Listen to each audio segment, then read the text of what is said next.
бизнис заедницата денес и порача на идната влада доследно да ги спроведе ветените економски политики. Тоа е услов за подобра економска слика за Македонија.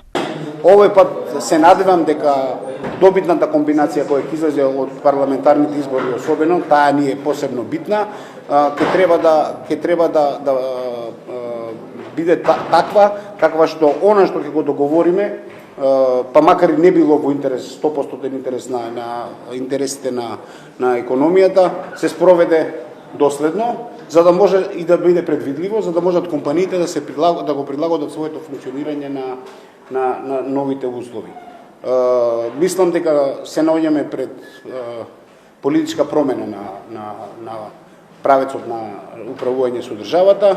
Ќе има промени сигурно и се радувам на тоа да видам какви ќе бидат првите потези на некоја нова влада ако се формира. За Пешев клучно прашање е Македонија од сегашен увозник да биде извозник на храна. Тоа е она поклучно прашање кое во некоја друга пригода треба да го поразговараме. Македонија има се помалку производство, а се повеќе увоз и на храната која е битен елемент за опстанокот на оваа држава и пошто нашата држава била позната.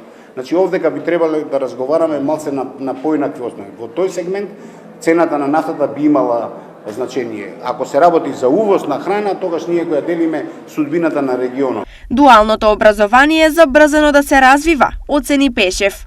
На вин-вин, добитна ситуација за сите. Деца, дури и учениците уживаат повеќе кога низ едукацијата можат и практично да стекнат знаења, особено како што напоменав во новите технологии, каде што некои работи ќе можат првпат навистина да ги видат во живо, а не само на видео или на некој пропаганден материјал. Христијан Мицковски последен пат синоќа изјави дека ќе одговори на сите отворени прашања преку соодветни владени политики, а дека приоритет му е стопанството.